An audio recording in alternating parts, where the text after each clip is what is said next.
Good morning all of you.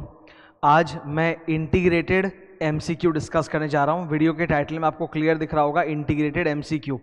तो ये रहा CA final law. CA final law में ये वीडियो सिर्फ सीए फाइनल स्टूडेंट्स लोग के लिए। अगर सीए में फाइनल लॉ के स्टूडेंट्स भी देखते हैं तो अच्छी बात है, उनका एक नॉलेज एनहांसमेंट हो जाएगा, उनको एक एग्जाम्पल मिल जाएगा, कोई दिक्कत ऐसे है नहीं। तो सीए में फाइनल दोनों ही देख सकते हैं चाहे तो।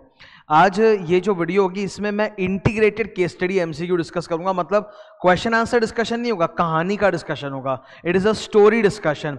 Revision test paper, look at this. ये देख रहे हैं आप 11 पेजेस का नोट्स। तो रिवीजन टेस्ट पेपर में जो अमेंडमेंट्स वगैरह आए थे वो तो ऑलरेडी मैं क्लास ले चुका हूं, आपको अवेलेबल है।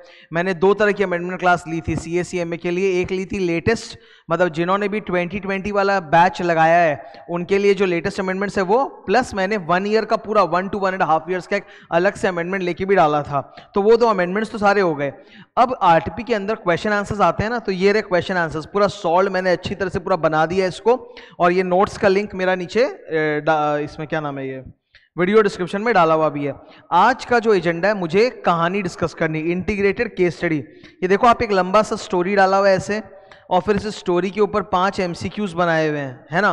फिर एक सेकंड स्टोरी डाला हुआ है इस तरह से, बहुत ही अच्छा स्टोरी है, और फिर उसके ऊपर 5 एमसीक्यूज बनाए हुए हैं। तो ये integrated MCQ based case study जो होता है, बहुत सारे स्टूडेंट को डाउट होता है, इसलिए मैं डिस्कस कर रहा हूँ। Very beautiful story. तुमको कहीं कुछ भी जाने का दरकार नहीं। You don't have to download the notes. Notes पढ़ा नीचे, तुमको चाहिए तुम बाद में लेते रहना, तुम खाली बस मेरे को सुन लो एक बार। ये कहानी बहुत ही सुंदर है। 2 स्टोरी तुम्हारे साथ डिस्कस करूंगा, तुमको पूरा कॉन्फिडेंस आ जाएगा कि एग्जाम में कैसा केस स्टडी आएगा और कैसा एमसीक्यू आएगा। एकदम आराम से तुमसे होगा। और इन्होंने बहुत ही सुंदर केस स्टडी बनाया है। मैं ऐसी झूठ मूठ तारीफ भी नहीं कर रहा हूँ, जबरदस्त, मतलब जबरदस्त बनाया है, पढ़ के मजा आ जाता है। ठीक है, तो let us discuss the story. ये फर्स्ट कहानी जो है, it is about inspection and investigation. हमें पता है कि कंपनी लॉ के अंदर एक चैप्टर होता है इंक्वायरी, इंस्पेक्शन एंड इन्वेस्टिगेशन। तो वो चालू होता है सेक्शन नंबर 206 से, 206 से लेके 229। डायरेक्टर सेक्शन आपको याद होगा, डायरेक्टर्स कहां से कहां तक होता है, 149 से लेकर 205। तो ये 206 से स्टार्ट होता है, और फिर 230 से तो अमेलगमेशन चालू होता है। तो ये 206 से 229 का जो सेक्शंस का रेंज है वही होता है inquiry, inspection and investigation.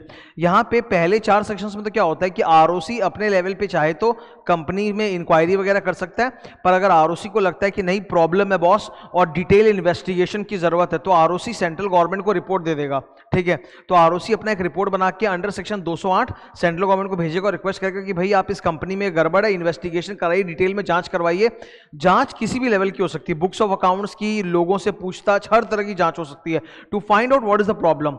Now central government जो इन्वेस्टिगेशन लेना है वो 210 और 212 और 213 तीनों में से किसी भी सेक्शन में जा सकता है। 210 नंबर सेक्शन छोटा सा होता है, जिसमें यह बताया जाता है कि सेंट्रल गवर्नमेंट कौन कौन से ग्राउंड्स पर इन्वेस्टिगेशन करेगा, जिसके अंदर 4 ग्राउंड्स होते हैं। One of the grounds is कि आरओसी से रिपोर्ट आया है, तो आरओसी से रिपोर्ट आया तो इन्वेस्टिगेशन कर सकते हैं।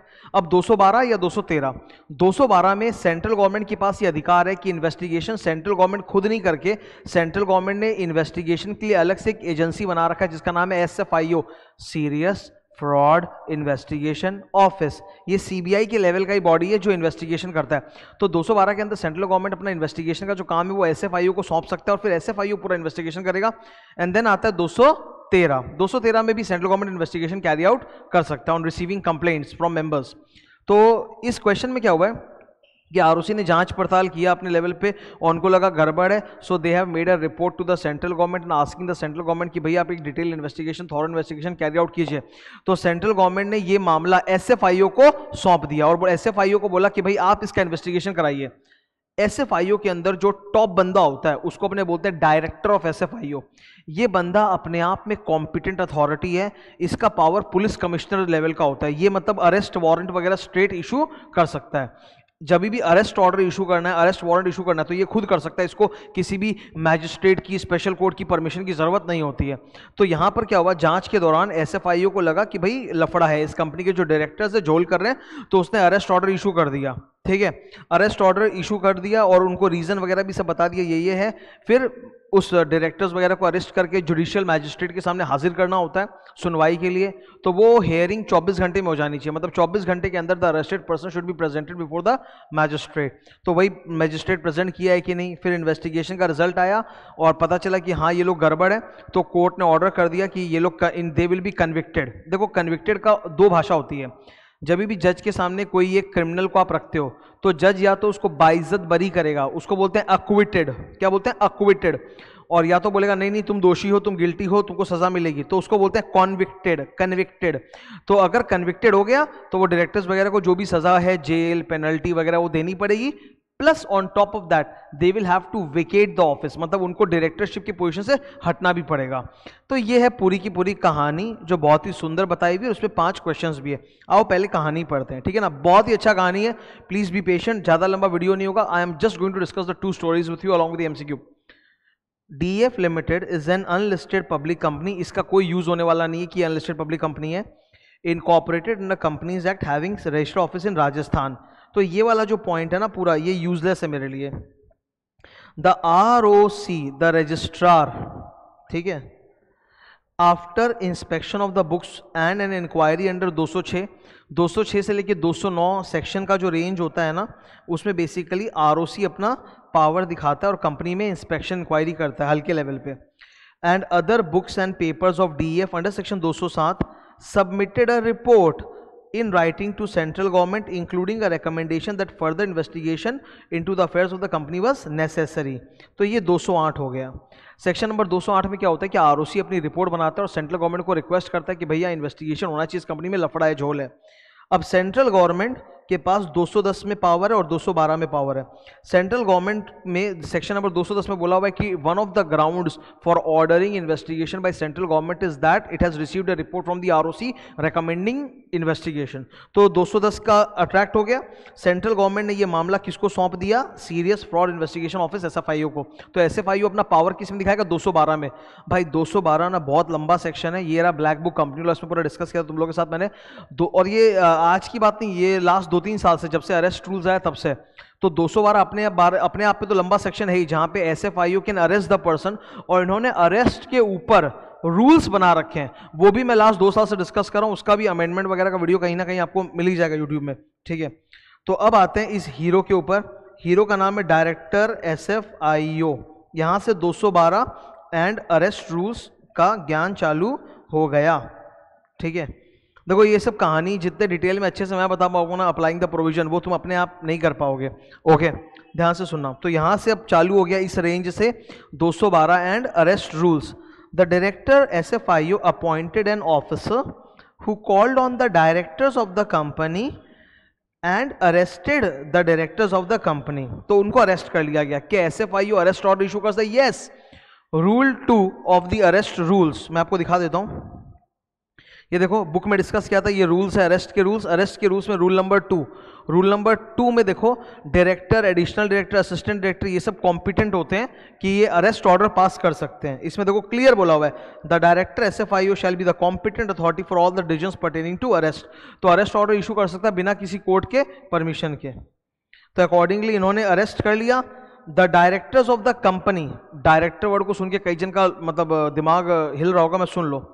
There are 2 different types of directors that we are talking about। एक होता है सरकारी एजेंसीज के अंदर जो टॉप लेवल के ऑफिसर्स होते हैं ना, गवर्नमेंट डिपार्टमेंट्स में जो टॉप लेवल के ऑफिसर्स होते हैं उनको डायरेक्टर बोला जाता है। तो व्हेन आई से डायरेक्टर SFIO, इस मींस वो सरकारी ऑफिस SFIO में एक ऊंचा पदाधिकारी है director SFIO।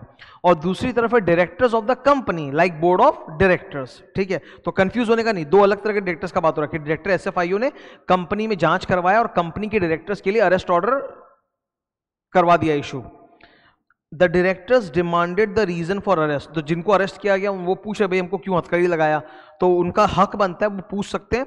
And it is the duty of the arresting officer to furnish them the reasons and grounds of arrest. The directors of the company were produced before the judicial magistrate who release them on bail. तो judicial magistrate के सामने 24 घंटे में हाजिर करना पड़ता है, ये नियम होता है। अब ये तो मैजिस्ट्रेट की मर्जी के ऊपर है कि उसके सामने जो भी सबूत वगैरह रखे हैं on the basis of that वो उनको बेल देगा कि नहीं देगा। Public prosecutor will get an opportunity, public prosecutor मतलब होता है सरकारी वकील, वो तो विरोध करेगा कि नहीं इनको बेल मत दो, क्योंकि वो सरकार की तरफ से लड़ रहा है। तो पब्लिक प्रोसिक्यूटर को अपॉर्चुनिटी मिला कि वो बेल को अपोज करे, बावजूद उसके मैजिस्ट्रेट को लगा कि नहीं भाई हम इन डायरेक्टर्स को बाइज्जत एक बार, मतलब बाइज्जत बरी नहीं, एक बार बेल पे रिहा कर सकते हैं। बेल का मतलब ये नहीं कि आप बाइज्जत बरी अक्विटेड, नो, बेल मतलब अरेस्ट की जरूरत नहीं, आपको छोड़ सकते हैं। तो magistrate release them on bail though the prosecution oppose the bail. Prosecution मतलब वो सरकारी वकील जो होता है ना, पीपी पब्लिक प्रोसिक्यूटर, वो तो बेल को अपोज करेगा ही। On completion of the investigation, अब जब जांच पूरी हो गई तब पता चलेगा लोग दोषी है। SFIO submitted the investigation report to central government, central government directed SFIO, तो SFIO ने अपनी जांच पूरी की और सेंट्रल गवर्नमेंट यानी कि MCA को अपना रिपोर्ट भेज दिया कि भाई ये लोग गिल्टी विल्टी हैं, क्या करना है बताइए। तो सेंट्रल गवर्नमेंट ने SFIO को बोला कि ठीक है अब आप इनके खिलाफ प्रोसीडिंग चालू कीजिए, मतलब अदालत में सारा पेपर्स प्रेजेंट कीजिए, चार्जशीट जमा कीजिए और अरेस्ट वरेस्ट ये इनके खिलाफ कन्विक्शन ऑर्डर के लिए कोर्ट में जज को बोलिए। Directed the SFIO to initiate prosecution against the company and its officers who are or have been in employment of the company, इसका मतलब है पुराने नए सारे ऑफिसर्स को लपेट सकते हैं, डायरेक्टली और indirectly connected with affairs of the company. Chargesheet was presented against the accused directors before the special court under section 435 and on the completion of the trial the court convicted the directors. Law ji, conviction हो गया, conviction का मतलब directors को दोषी पाया गया, and sentence them to 6 महीने का जेल एंड 2000 रुपया पेनल्टी। तो पेनल्टी के ऊपर हमसे सवाल पूछा भी नहीं है, पेनल्टी बहुत कम बोली गई है, 2000 रुपया तो कुछ होता ही नहीं है और 6 महीने का जेल बोला है। अब हमें MCQ का जवाब देना है। नाइस, पढ़ते हैं। तो कहानी आपको क्लियर हो गई, पूरा कहानी एक बार मैंने डिस्कस कर दिया आपके साथ लंबा चौड़ा, और मैंने कहानी के साथ और भी एक्स्ट्रा इंक्वायरी इन्वेस्टिगेशन का एक याददाश्त मतलब ताज़ा करवा दिया। Number 1, if the central government is of the opinion to order the investigation into the affairs of the company on the receipt of a report of ROC under section 208, state the correct statement। तो बताइए इन चारों statement में से correct कौन सा है। पहला, it can not order investigation, sir ये तो गलत है, central government can order investigation. Second, it can order investigation, nice, by the inspectors under section 210, ये सही लग रहा है सुन के कि हाँ सेंट्रल गवर्नमेंट 210 में करवा सकती है investigation, nice. Third, it can not order investigation, ये तो गलत है, कर सकते हैं। Fourth, it can order investigation by inspectors under 210 और बाय SFIO अंडर सेक्शन 212, तो ये ज्यादा सही है ना। If I have to compare option number B with option number D, B में बोला है कि 210 में करवा सकते हैं और डी में बोला 210 में भी हो सकता है या फिर सेंट्रल गवर्नमेंट SFIO को बोल के 212 में भी करवा सकती है, तो ज्यादा बेटर कौन सा ऑप्शन है? Number D. So answer is D. Clear है ये? ठीक है। नेक्स्ट, ये रूल 2 पे क्वेश्चन है, क्या director SFIO is director SFIO a competent authority to arrest, मतलब क्या डायरेक्टर SFIO सीधा अरेस्ट ऑर्डर इशू कर सकता है without the permission of the special court और एनी मैजिस्ट्रेट? यस, रूल 2 में बोला हुआ है, उसका पावर होता है, ठीक है। हाँ, तो इसमें कोई डाउट ही नहीं है, answer is yes, director is competent. अब बाकी ऑप्शंस क्या वो भी एक बार देख लेते हैं। सेकंड ऑप्शन में हमको बोला है yes is a competent authority subject to approval of central government. Rule 2 में ऐसा कहीं नहीं बोला कि डायरेक्टर SFIO को सेंट्रल गवर्नमेंट से पूछना पड़ेगा, तो बेकार है, ठीक है। थर्ड, नो तो ऐसे ही गलत है बिकॉज कॉम्पिटेंट है वो बंदा। 4, yes is competent subject to approval of special court, फिर से गलत। डायरेक्टर SFIO अपने आप में कॉम्पिटेंट अथॉरिटी होता है टू इशू अरेस्ट ऑर्डर, उसको ना सेंट्रल गवर्नमेंट से पूछना है ना स्पेशल कोर्ट से पूछना है। तो ऑप्शन नंबर बी और डी, ABCA, डी लिखना चाहिए था मेरे को, ABCD, तो बी और डी उस लिहाज से गलत है, ठीक है। सो अपना क्लियर कट आंसर है यस, वो अकेला ही कॉम्पिटेंट है। ओके, नेक्स्ट, ये क्वेश्चन नंबर 3 तो कोई स्टूडेंट अगर नहीं भी पढ़ के गया होगा तो वो कॉमन सेंस से अपने इमोशन से आंसर दे देगा एग्जाम में। बोला is it the duty of the director to inform the arrestee the grounds of arrest, जिसको आप अरेस्ट करोगे उसको बताओगे क्या क्यों अरेस्ट किया, ये जरूरी है क्या? हाँ ये जरूरी है, ठीक है। Yes it is the duty of the director to inform the grounds, 212 का 8 बताना पड़ेगा आपको, ठीक है। नेक्स्ट, जिसको आप अरेस्ट करोगे उसको कितने घंटे के अंदर आप जुडिशियल मैजिस्ट्रेट के सामने प्रस्तुत करोगे? The answer is 24 hours excluding the journey time, मतलब लाने ले जाने में जो समय लगेगा उसको छोड़ के 24 घंटा होता है, और ये क्लियर लिखा हुआ है सेक्शन नंबर 212 के 10 में। तो with in how much time उसको हाजिर करना है? 24 घंटा। आखिरी क्वेश्चन, ठीक है। अच्छा, वो जो डायरेक्टर्स को अरेस्ट किया ना, they will have to vacate the office, उनको कंपनी में अपना जो डायरेक्टरशिप पोजीशन है उससे हटना पड़ेगा। तो वेकेशन कब होता है? अरेस्ट पे या बेल पे कब होता है? याद रहे, the director has to vacate the office only and only when the court convicts them. मैंने बोला था ना, दो वर्ड होते हैं, कन्विक्ट, अक्विट। कन्विक्ट मतलब आप दोषी हो, आपको सजा मिलेगी, अक्विट मतलब बाइज्जत बरी। तो जैसे ही कोर्ट कन्विक्ट करेगा वैसे ही they have to vacate the office. तो ये लोग पूछ रहे वेकेट कब करना है, तो इन्होंने 4 मनगढ़ंत टाइप के बनाए हैं सिनेरियोस। जब अरेस्ट किया जाएगा, जब चार्जशीट जमा होगी उनके नाम पे। चार्ज शीट का मतलब क्या होता है? अदालत में किसी भी व्यक्ति को जिसको अरेस्ट किया जाता है उसके खिलाफ एक चार्ज शीट जमा करते हैं जिसमें बताते हैं कि उस व्यक्ति को जिसको अरेस्ट किया गया उसके खिलाफ क्या क्या चार्जेस हैं। चार्जेस मतलब क्या क्या ऑफेंस किया, किस किस कानून को तोड़ा है, किस कानून के अंदर उसको अरेस्ट कर रहे हैं, that is called charges, charge sheet. तो चार्ज शीट जमा होने से विकेट नहीं होगा। Were arrested and produced before the magistrate, तो मैजिस्ट्रेट के सामने खड़ा करते वो विकेट नहीं करेगा। विकेट कब करेगा सर? When convicted. कन्विक्टेड मतलब दोषी पाया गया, he has been found guilty, और अब सजा सुनाई जाएगी। तो कन्विक्टेड मतलब गिल्टी साबित हो चुका है, अब वेकेट करेगा ऑफिस, ठीक है। तो it was a very nice story. तुम खुद देखो, इस स्टोरी के माध्यम से मुझे ये क्वेश्चन कम लगता है, कहानी ज़्यादा लगता है, बिकॉज इसके थ्रू अपने इन्वेस्टिगेशन का कितना अच्छा एग्जाम्पल भी सीख गए कहानी के फॉर्मेट में, और काफ़ी सारे यादें भी ताज़ा हो गई। तो it was a nice one. अगला कहानी और भी ज़बरदस्त है, ये देख रहे हो हंसराज वाला, ये लंबा कहानी। अच्छा, अब इस कहानी में सीन क्या है सर कि यहाँ से यहाँ तक तो it is about disqualification. Directors का जो डिसक्वालिफिकेशन होता है उसका सेक्शन होता है ना 164, और उसमें भी महा सेक्शन होता है 164 का 2। 164 का 2 is about disqualification of a director for a period of 5 years। तो ये उसके ऊपर है। पर बाकी सारा जो पूरा कहानी है ना, पूरा यहाँ से लेकर नीचे तक, दैट इज अबाउट अमेलगमेशन। वो अमेलगमेशन चैप्टर है। अमेलगमेशन चैप्टर का रेंज क्या होता है? सेक्शन नंबर 230 से लेकर 240। तो अमेलगमेशन के ऊपर है। तो ये कहानी भी अच्छी है, वो कहानी भी अच्छी है, मैं सारी कहानी बताऊंगा। ऊपर वाली कहानी पे सिर्फ एक ही एमसीक्यू है 10 नंबर, और जो 6 से लेकर 9 नंबर तक एमसीक्यू है वो इस अमेलगमेशन की कहानी से। इस क्वेश्चन के थ्रू, इस कहानी के थ्रू, वेरी नाइस, इसके थ्रू भी तुमको 2 चीज़ क्लियर हो जाएगा। Beautiful.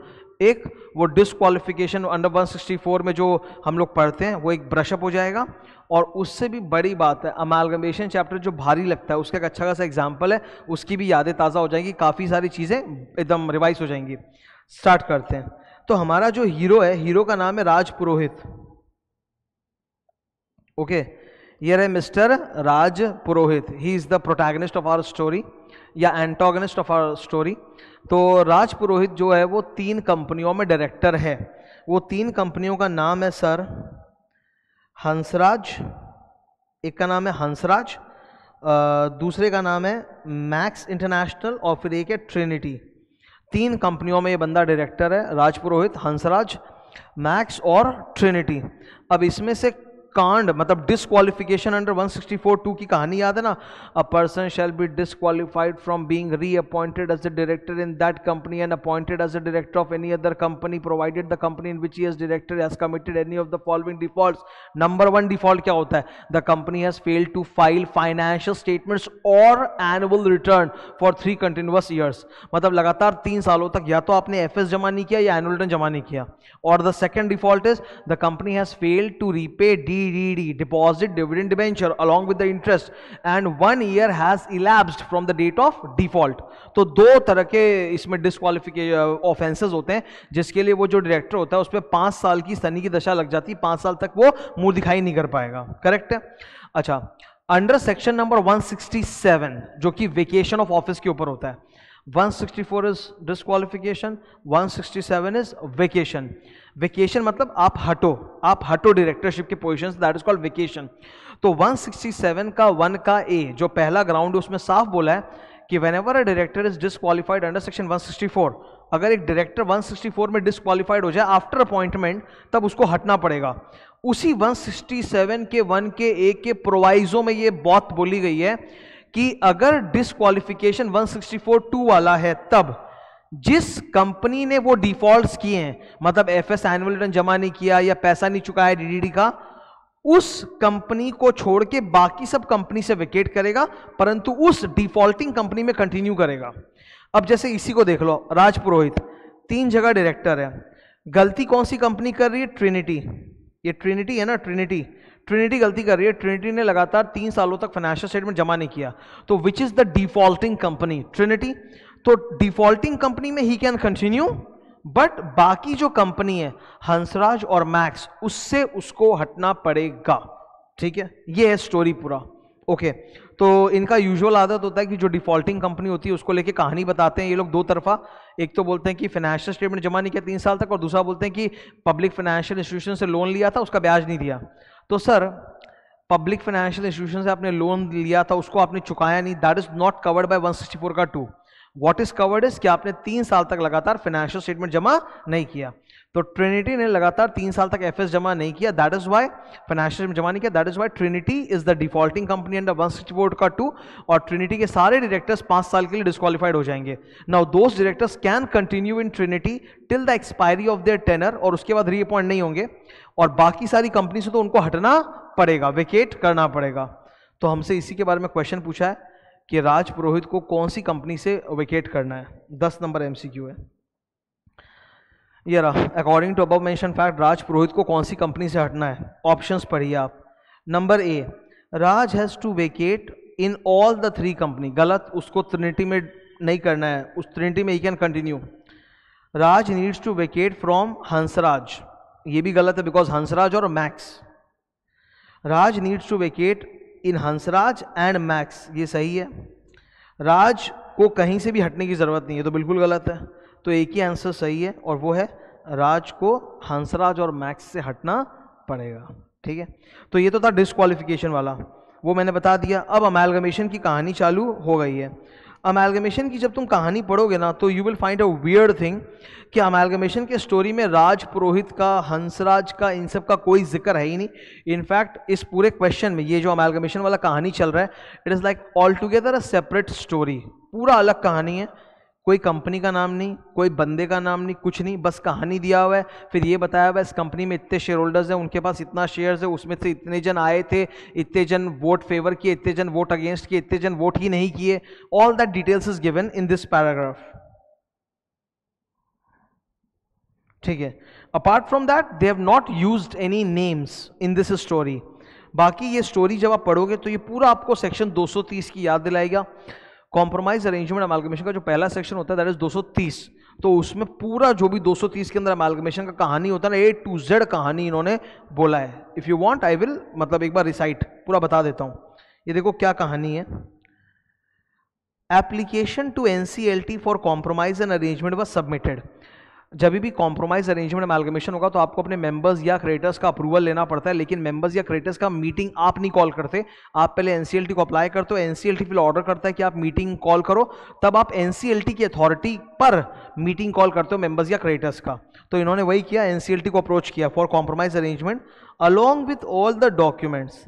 The tribunal fix the time and place of the meeting and appointed a chairperson for the meeting. A meeting of the members was held as per the orders of the court to consider a scheme of compromise arrangement. Notice was given to all the 1000 members. तो data पता चल गया। Notice of the meeting was also sent to all the creditors and to debenture holders. ये भी ज़रूरी होता है।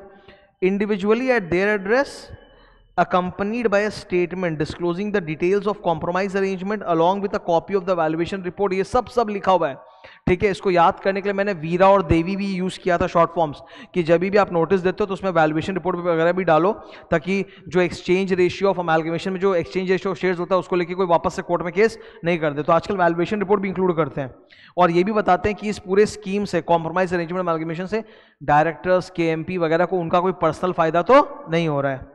And explaining the effect on creditor, KMP, promoter, non promoter etcetera, कि इस स्कीम से क्या फर्क पड़ेगा। तो all that details have been given along with the notice which is absolutely fine. Now in this paragraph as you can see, ये वाला paragraph, इसमें पूरा डिटेल दिया है। मैं आपको बता देता हूँ। अमालगमेशन में चलते हैं अपने, ये देखिए आप जरा, ये अपने अमालगमेशन वाले मेरे बुक में आ गए, दिस इज द बुक, ठीक है।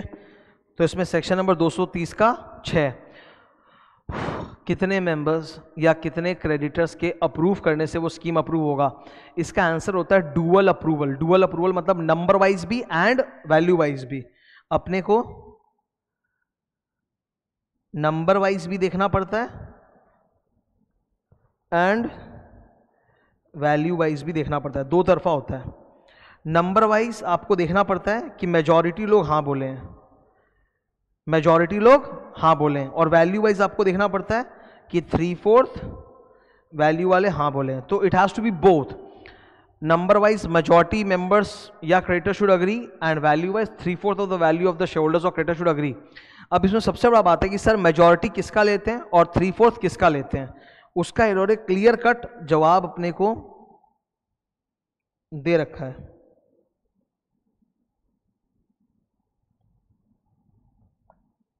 उसका इन्होंने अपने को जवाब दे रखा है कि मेजॉरिटी कितने का, और इसका बोला है प्रेजेंट एंड वोटिंग।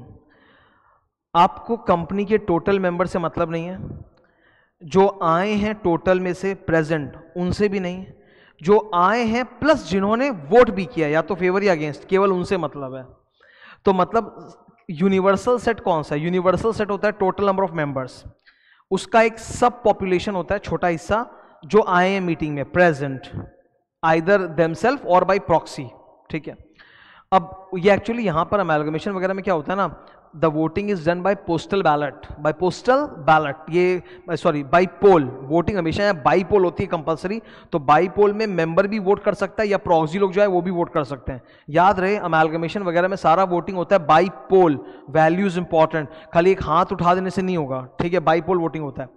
तो यहां पे जो सबसेट आपको लेना है वो बहुत छोटा है, टोटल से कम करो, जो लोग प्रेजेंट हैं आइदर देमसेल्फ और प्रॉक्सी, और उनमें से भी जिन्होंने वोट किया है। वोट का मतलब होता है सर या तो उन्होंने फेवर में वोट किया है या अगेंस्ट में वोट किया है, और उन बंदों ने जो आए थे प्रेजेंट थे पर जो एब्सटेन फ्रॉम वोटिंग है उनको काउंट करेंगे ही नहीं, ठीक है। तो यहाँ यूनिवर्सल सेट बहुत छोटा है, इसके ऊपर ऑलरेडी 4-4, 5-5 मार्क के क्वेश्चन बन चुके, आ चुके एग्जाम में, हम लोग डिस्कस भी कर चुके, उसी को यूज करके इन्होंने एक MCQ भी बना दिया है। ओके, तो those who are present and voting only they will be counted for calculating majority and for calculating 3/4।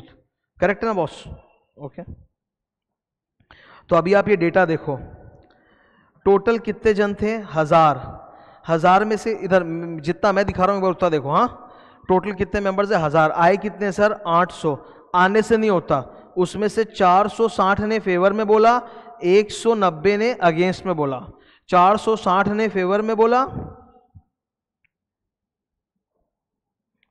I'll write it down for you। Favour में कितने जन थे, 460। अगेंस्ट में कितने जन थे, 190, जोड़ो 650। तो 650 ही हैं जिन्होंने फेवर या अगेंस्ट बोला, और बाकी 150 जो आए थे, क्योंकि 800 जन आए थे, तो 800 में से 150 जो है वो एब्सटेन फ्रॉम वोटिंग। हमको बोल दिया देखो 150 मेंबर ये एब्सटेन्ड है। एब्सटेन का मतलब है कुछ नहीं किया, आके बस मतलब कुछ नहीं किया, ना फेवर ना अगेंस्ट, तो इनसे हमको मतलब है ही नहीं। मेरा जो कैलकुलेशन होगा वो टोटल क्या लेंगे, प्रेजेंट एंड वोटिंग। तो 650 जन का ही मेजॉरिटी देखेंगे, तो 650 का मेजॉरिटी कितना होता है, 325, 650 का आधा किया 325, 326। तो 326 जन भी अगर फेवर में होंगे तो चलेगा। तो यहां फेवर में कितना है, 460, मेजॉरिटी एकदम चलेगा। अच्छा, वैल्यू, अब कंपनी में टोटल शेयर तो 10 लाख है, मेरे को मतलब नहीं। जो 800 जना है उनके पास 7 लाख शेयर है, उससे भी मतलब नहीं। जो वोट किए उनके पास कितना शेयर है, फेवर वालों के पास 4,70,000 शेयर्स है। नंबर ऑफ शेयर बोल लो या इंटू 10 करके रुपीज ऑफ शेयर बोल लो, एक ही बात है, उतना मैथ्स तुम भी जानते हो, करेक्ट ना। और जो अगेंस्ट में 190 जन है उनके पास 1.25 लाख शेयर्स है। और जो 150 जन आके चुपचाप बैठे रहे उनके पास 1,05,000 शेयर है, उससे मेरे को कोई मतलब नहीं है। Add this 5,95,000 shares. अब इसके 3/4 का अप्रूवल मिलना चाहिए। एक बार कैलसी देना तो 5,95,000 का 3/4 4,46,250 शेयर्स। तो हमको कम से कम भी 4,46,250 शेयर्स का अप्रूवल चाहिए, पर हमको मिला कितने का है सर? ज्यादा का मिला हमको, तो 4,70,000 शेयर्स वालों ने अप्रूवल दे दिया। हमें कितने का अप्रूवल चाहिए? 3/4 of the people who are present and voting favour against. तो 5,95,000 शेयर्स का 3/4 किया, 4,46,000 आया। कम से कम इतना फेवर में चाहिए, जबकि फेवर में 4,70,000 है, चलेगा। वैसे ही आए कितने थे, मतलब प्रेजेंट एंड वोटिंग कितने थे? 650। 650 का मेजॉरिटी कितना होता है? 326, जबकि 460 फेवर में, तो चलेगा। तो मतलब अप्रूवल मिल चुका है, जो डुअल अप्रूवल चाहिए वो बिल्कुल बिल्कुल बिल्कुल मिल चुका है। अब जब कंपनी ना नोटिस देती है ना सारे मेंबर्स को बुलाने के लिए, तो संग संग ही company gives notice to all the government departments, central government, income tax, competition commission of India et cetera, कि उनको भी अगर कोई ऑब्जेक्शन है अमेलगमेशन वगैरह की स्कीम से, तो वो 30 दिन में बता सकते हैं। तो उसी का कहानी चालू हो गया। As prescribed under the Act, a notice along with all documents was also sent to central government, income tax department, RBI, SEBI, ROC, stock exchange, फलाना ढिमका। तो इनको एक्चुअली मौका होता है सिर्फ 30 दिन का। They have only 30 days time कि वो अपना ऑब्जेक्शन जमा कर सकें। तो सेबी ने अपना ऑब्जेक्शन 45 डेज के बाद दिया, जो कि एक्सेप्टेबल नहीं है, नॉट एक्सेप्टेबल। ठीक है, 30 दिन का ही मौका होता है इनके पास, वो भी मैं शो कर देता हूं आपको।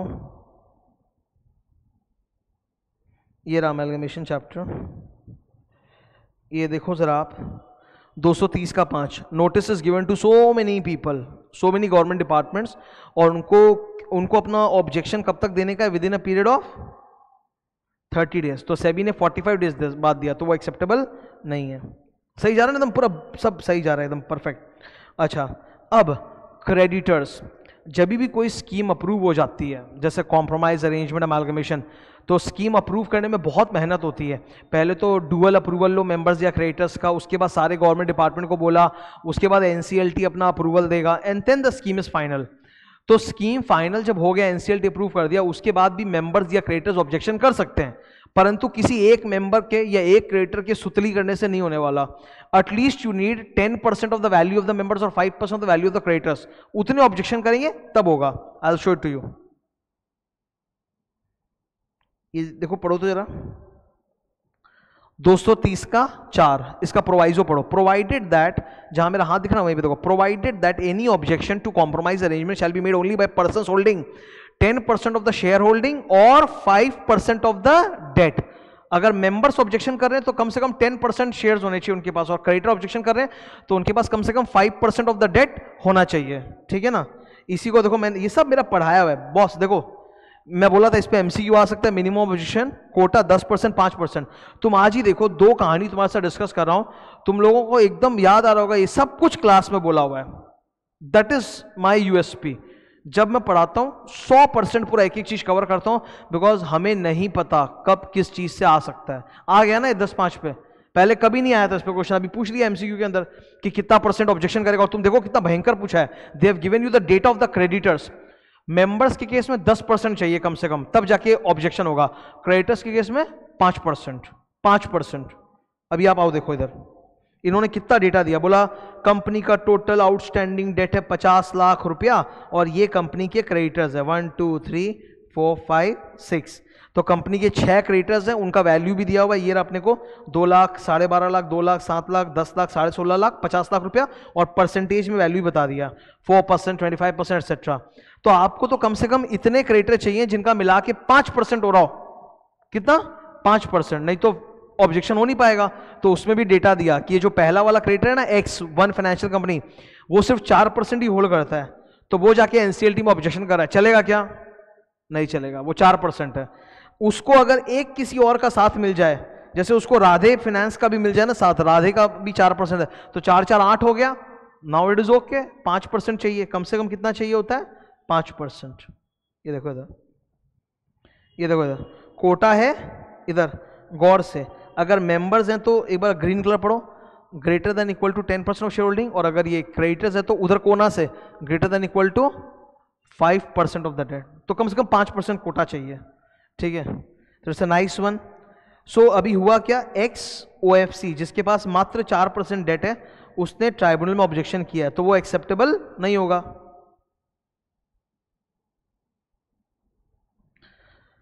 फिर NCLT के पास सब कुछ जमा हुआ, NCLT ने ऑर्डर पास कर दिया स्कीम को। Now we have got questions. पहला सवाल, which value of the requisite majority shall be considered to approve the scheme. Scheme के लिए आपको कितने का अप्रूवल चाहिए वैल्यू वाइज, तो आंसर होगा 3/4 ऑफ टोटल 1000 कि 3/4 ऑफ 800 जो आए हैं या 3/4 ऑफ 650 जो आके वोट भी किए हैं। द आंसर इज 3/4 ऑफ 650, ठीक है। 1000 जन है टोटल, आए 800 थे, उसमें से 150 जन तो ऐसे बैठा रहा एब्सटेन फ्रॉम वोटिंग, तो बचा कितना 650। आपने सॉल्व किए थे ना अभी, ये रहा 650, तो हमको 650 का ये मेजॉरिटी निकालना है और वैल्यू भी उसी का निकालना है, 5,95,000 का 3/4। देखो आप ऑप्शन को पढ़ो, 3/4 of the total value of the shares held by 650, तो total value of the shares held by 650 कितना है, 3/4 of 5,95,000, 3/4 of total value of the shares held by 650, total value held by them is 5,95,000 shares, so that's the answer. Next, अब ये उसके ऊपर है कि कितने जन ऑब्जेक्शन कर सकते हैं। XOFC ने ऑब्जेक्शन किया है, जबकि उसके पास मात्र 4% है, तो वो तो अकेला कर नहीं पाएगा, तो आपको ऑप्शन पढ़ के बताना है कौन सा सही है। Number 1, XOFC can raise objection, बोलता है हाँ कर सकता है क्योंकि सिर्फ 2% चाहिए, गलत, कानून में 5% बोला हुआ है तो wrong. Second, XOFC and Radhe मिलके कर सकते हैं बिकॉज उनका मिलके 8% है जो कि 5% से ज्यादा है, बिल्कुल सही। Third, only X and Soham finance मिलके कर सकते हैं क्योंकि कम से कम 15% चाहिए, गलत, कम से कम 20% चाहिए, गलत, हमको चाहिए कम से कम 5%, तो this is the correct answer, ठीक है। फिर नेक्स्ट, सेबी ने ऑब्जेक्शन दिया था 45 दिन में, कितना दिन में देने से होता है, 30 दिन में, तो यही सही है। लास्ट, अब ये लास्ट पॉइंट है, कॉम्प्रोमाइज अरेंजमेंट की जो स्कीम आप जमा करते हो ना NCLT में, उसके साथ एक सर्टिफिकेट चाहिए। सर्टिफिकेट किसका चाहिए सर? सर सर्टिफिकेट ऑडिटर का चाहिए, 230 का साथ में बोला हुआ है ये बात, you need certificate of auditor. Auditor का सर्टिफिकेट की जो भी कॉम्प्रोमाइज अरेंजमेंट अमालगमेशन की स्कीम है उसका accounting as per Ind AS हो रहा है। ये देखो 230 का सबसेक्शन 7, ये रहा, पढ़ो आप। No compromise arrangement shall be sanctioned by the tribunal unless a certificate by the company's auditor has been filed, कि accounting treatment as per accounting standards हो रहा है एज प्रिस्क्राइब्ड अंडर सेक्शन 133। और लास्ट क्वेश्चन 10 नंबर, वो तो राज पुरोहित का question था, उसको हंसराज और मैक्स से हटना पड़ेगा। So that is integrated case study based MCQ, तो यही मेरे को आपके साथ डिस्कस करना था। अभी अराउंड 37 मिनट्स हो गए और 37 मिनट्स में मैंने आपके साथ दोनों केस स्टडी डिस्कस कर दिए। इसके अलावा कुछ लूज MCQs भी हैं और थोड़े बहुत डिस्क्रिप्टिव क्वेश्चंस भी है, तो ऑल दैट इज देयर। ये पूरा नोट्स का लिंक मैं नीचे शेयर कर दूंगा। मेरा मेन मकसद था तुम लोगों के साथ इंटीग्रेटेड केस स्टडी डिस्कस करना, बहुत ही सुंदर था, इससे एक रिविजन भी हो जाता है और समझ में आ गया कैसे एग्जाम में अटेम्प्ट करना है। Thank you.